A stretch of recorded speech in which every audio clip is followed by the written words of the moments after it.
I'm Mark Stewart Greenstein. I'm a candidate for the Connecticut Senate now. I will be a candidate for the Connecticut Senate in 2020 somewhere.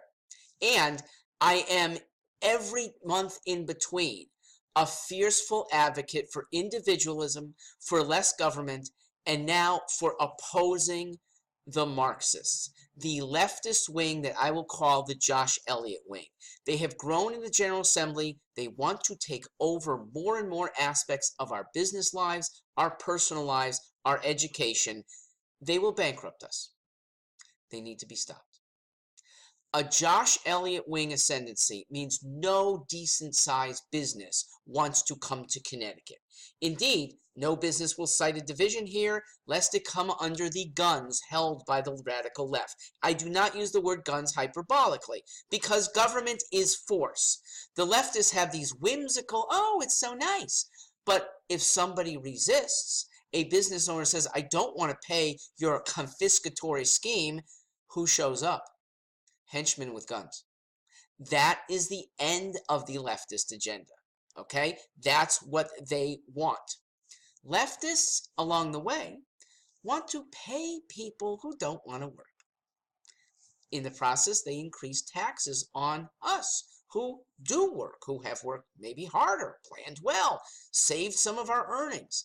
Leftists want to spread mediocre education to suburbs that have built their own quality schools and deserve to be left alone. They want regionalism that keeps the top involved in every good school system that would like to be left alone. Leftists would like to have young workers in first jobs fired so that a few people earn more than they are worth. That's what a mandatory minimum wage does. Leftists want to see fewer women hired. That's the reality of imposing paid family leave on employers. Some employers can do it. Good for them. Marginal employers have a hard time, and we still need them, and employees still need them. The Josh Elliott wing sees almost everything in terms of race. Instead of moving to a colorblind society, they want to exacerbate differences. They want to make the differences more prominent. They want to shut down free speech. And most damning of all, they want to steal individuality from African Americans. That's what treating everyone in a group does.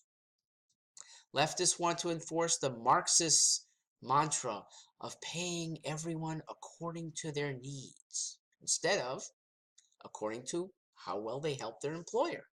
So look at the result. The guy with a wife, a mistress, and 6 kids between them is now supposed to be paid 9 times more than the equally productive single female worker. How fair is that? What employer wants to stay in a state run by leftists? What families will stay in Connecticut once taxed to the brink by the Josh Elliott wing, and once their money is going more and more to people who come here for the welfare that the Josh Elliott's bring? The leftists have banded together in the legislature what they call the Progressive Caucus.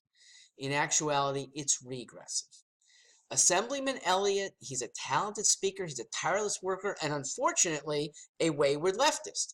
He leads a growing group of assemblymen who do not care about restricting our freedoms or taking from our bank accounts. They are wrong, yet they're strong. They're wrong because the majority of those who voted for them, they don't want to make Connecticut a command economy. They're strong in part because Republicans who oppose them rarely make the choices clear. I'm a Democrat and an independent who does try to make things clear. My mission is to starkly oppose the leftist agenda. If elected to the Senate, I will need wingmen and wingwomen. That's every one of you in Connecticut, standing up, blogging, editorializing to stiff-arm the leftist policies. It shouldn't be at just election time. It needs to be month after month whenever dopey proposals get floated forth. Please do not be afraid to speak out. Do not be afraid to call out leftist manipulation for what it is. I am in your corner. Thank you for being in mine.